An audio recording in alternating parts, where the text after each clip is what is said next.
Olá, pessoal. Meu nome é Isadora Carvalho. Eu sou bolsista PRH nível mestrado e hoje vou apresentar para vocês o meu projeto intitulado Ferramentas para Identificação e Simulação da Dispersão de Manchas de Óleo na Costa Brasileira. Após a Revolução Industrial, houve uma explosão na indústria dos combustíveis fósseis. E os recentes avanços tecnológicos permitiram que a exploração de reservas oceânicas levasse ao crescimento da indústria mundial. Porém, com o aumento da exploração comercial do petróleo e da movimentação de navios, também há o aumento dos riscos para o meio ambiente. Tendo em vista a problemática abordada, é fundamental o uso de ferramentas que auxiliem na identificação e na determinação da trajetória de manchas de óleo, tais como as ferramentas do sensoriamento remoto e da modelagem numérica. Dessa forma, o presente trabalho ele tem como objetivo principal, primeiramente, propor uma metodologia para a detecção e previsão do destino de derramamentos de óleo na costa brasileira, utilizando ferramentas do sensoriamento remoto e da modelagem numérica.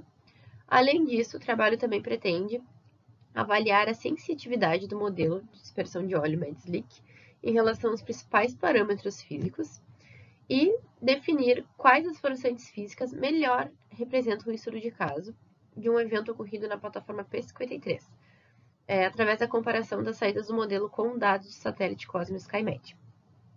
Em modelos de dispersão de óleo, é necessário inserir inputs de dados de vento e correntes. Nesse caso, eu testei duas forçantes de correntes com resoluções espaciais distintas. Nessa etapa, foi alterados os parâmetros de correção do vento, como, por exemplo, o fator de deriva e o ângulo de deriva. Em relação à aplicabilidade do estudo, a metodologia proposta e o código que foi criado, ele pode ser facilmente utilizado pela indústria como uma metodologia rápida e pouco custosa, a fim de atenuar os possíveis desastres ambientais ocasionados por acidentes. Em relação aos resultados obtidos, seguindo os objetivos, foi desenvolvido um código em Python, no qual pode ser utilizado junto ao modelo MEDSLIC, que visa otimizar o tempo e aperfeiçoar as saídas do modelo, trazendo as seguintes melhorias. Primeiramente, seria a extração de manchas escuras dos dados SAR. Segundo, download semi-automático das forçantes oceânicas e meteorológicas, o que acelera muito o processo da modelagem. Terceiro, seria o plot dos dados de vento, correntes, figuras do balanço de massa, facilitando a interpretação das modelagens. E, por fim, a criação de arquivos shapefiles, nos quais podem ser inseridos no software QGIS e auxiliam no processo de busca pela feição ou até mesmo comparação com dados de satélite. Em relação aos testes de sensitividade, utilizando como base o estudo da plataforma P53, de uma maneira geral, eu pude concluir que algumas variáveis influenciam na posição da mancha e outras geram alteração no balanço de massa do óleo. E essas variáveis elas estão ligadas aos processos de transformação do óleo. As variáveis que geraram significativa variação na posição da mancha estão a deriva de Stokes, onde os resultados corroboram com a bibliografia, apontando que tal correção deve ser utilizada em simulações próximas à costa. No caso do MEDSLIC, o valor de 0,1 deve ser utilizado.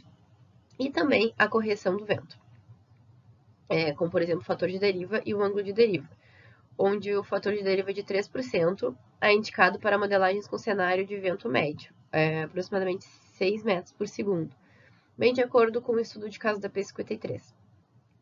Além disso, o uso do ângulo de deriva também se faz necessário, sendo que no hemisfério sul deve-se utilizar valores negativos, pois a feição deflete para a esquerda, devido à força de Coriolis. Já as variáveis que geraram variação no balanço de massa do óleo se encontram o grau API, onde foram testados 3 graus APIs, um leve, um médio e um pesado, e foi possível observar a variação das taxas de evaporação e dispersão e do percentual de óleo em superfície. Outra variável que gerou variação no balanço de massa foi a taxa de derramamento, em toneladas por hora. Como eu mencionei, foram definidos 4 cenários, utilizando as informações de derramamento ocorrido na P53, e foram testadas 2 forçantes hidrodinâmicas com resoluções espaciais distintas. O ROMS, de 5 km, e o GLORIS, de 8 km. E também foram testados diferentes valores de correção de vento. Os resultados eles foram comparados com uma imagem do satélite Cosmos SkyMed, a fim de identificar o cenário que representou melhor o evento ocorrido no estudo de caso. O MEDSLIC 2 ele apresenta como saída gráfica apenas uma imagem da feição a cada hora. Então, eu acabei trabalhando em cima do arquivo NetCDF, que o modelo também dá como saída. E eu criei, então, uma rotina em Python, onde eu extraí desse NetCDF as latitudes e longitudes das partículas, né, da superfície, e criei um arquivo shapefile.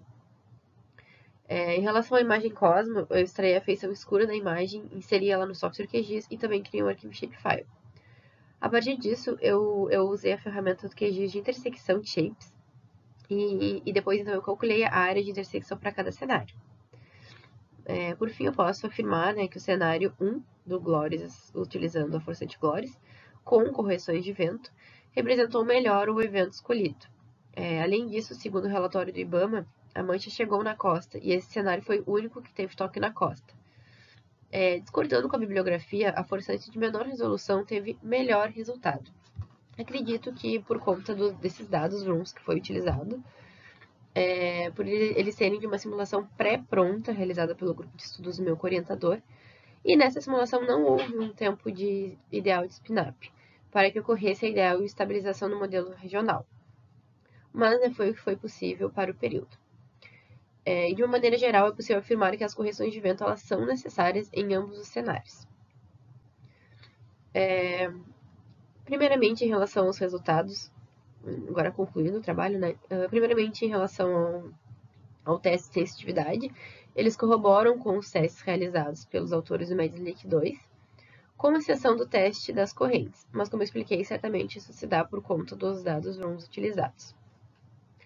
E para resultados satisfatórios, utilizando o modelo MEDSLIC, é necessário maior exatidão nas condições iniciais a serem inseridas no modelo. Em relação à metodologia desenvolvida, testes futuros serão realizados, e esse projeto rendeu a escrita de um artigo que foi submetido na revista Marine Pollution Bulletin. E é isso, gostaria de agradecer ao IBAMA pela disponibilidade da imagem, né, na qual foi utilizada, a imagem Cosmo SkyMed, e também agradecer ao PRH por todo o apoio. Obrigada.